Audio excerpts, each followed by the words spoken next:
গণভোটকে সামনে রেখে ব্যাপক সচেতনতামূলক প্রচারণা শুরু করেছে অন্তর্বর্তী সরকার। স্থানীয় সরকার প্রতিষ্ঠান সহ সরকারের বিভিন্ন সেবা সংস্থাকে এ প্রচারণায় যুক্ত করা হয়েছে। যদিও নির্বাচন কমিশন বলছে প্রজাতন্ত্রের কাজে নিয়োজিত কোনো ব্যক্তি গণভোটের বিষয়ে জনগণকে অবহিত ও সচেতন করতে পারবেন, তবে গণভোটে হ্যাঁ বা না এর পক্ষে ভোট দেওয়ার আহ্বান জানাতে পারবেন না। বৃহস্পতিবার বিকালে নির্বাচন কমিশনের এই নির্দেশনা দেওয়ার আগ পর্যন্ত ঢাকা দক্ষিণ, উত্তর সিটি কর্পোরেশন, ওয়াসা, গণপূর্ত অধিদপ্তর, গৃহায়ন কর্তৃপক্ষ এবং রাজধানী উন্নয়ন কর্তৃপক্ষ রাজুকের মতো প্রতিষ্ঠানগুলো বহুমাত্রিক প্রচারণা কার্যক্রম চালিয়েছে।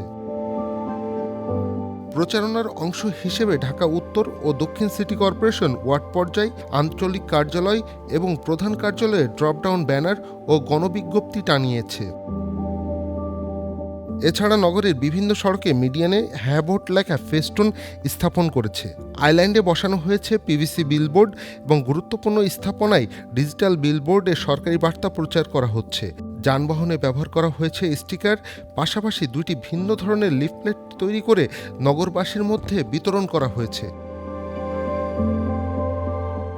শুধু মাঠ পর্যায়ে নয়, সামাজিক যোগাযোগ মাধ্যমেও গণভোট ও হ্যাঁ ভোট সংক্রান্ত বিভিন্ন কন্টেন্ট প্রচার করা হচ্ছে।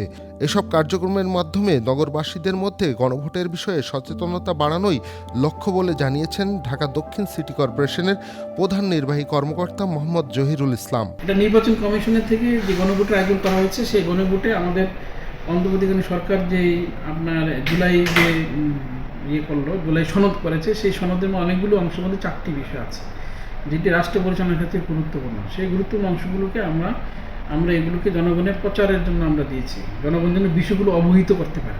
তারা যেন জানে যে আসলে তারা যে হ্যাঁ বা যেটাই ভোট দেখ না কেন, সেই ভোটে যেন সে বুঝতে পারে যে হ্যাঁ এই বিষয়টা আসলে এই উদ্দেশ্যে বলা আছে।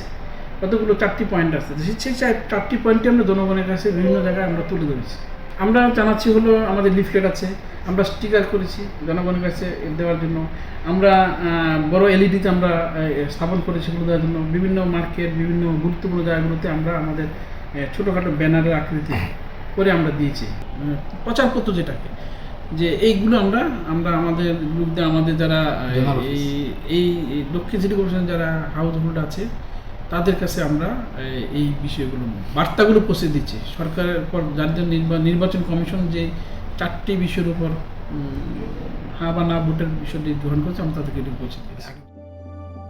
আগামী 12ই ফেব্রুয়ারি ত্রয়োদশ জাতীয় সংসদ নির্বাচনের পাশাপাশি দেশে অনুষ্ঠিত হবে একটি গুরুত্বপূর্ণ গণভোট। এই গণভোটে জুলাই সনদ বাস্তবায়নের বিষয়ে জনগণের মতামত নেওয়া হবে। ভোটাররা আলাদা ব্যালটে হ্যাঁ অথবা না ভোট দিবেন, যেখানে 4টি সংক্ষিপ্ত বিষয় উল্লেখ থাকবে। জুলাই সনদে ভাষা, নাগরিক পরিচয়, রাষ্ট্র ও প্রধানমন্ত্রীর ক্ষমতা, সংসদ ও বিচার ব্যবস্থা সহ মোট 84টি বিষয়ের প্রস্তাবনা রয়েছে। গণভোট বিজয়ী হলে আগামী সংসদ এসব সংস্কার বাস্তবায়ন করতে বাধ্য থাকবে, আর না ভোট বিজয়ী হলে সনদ কার্যকর হবে না।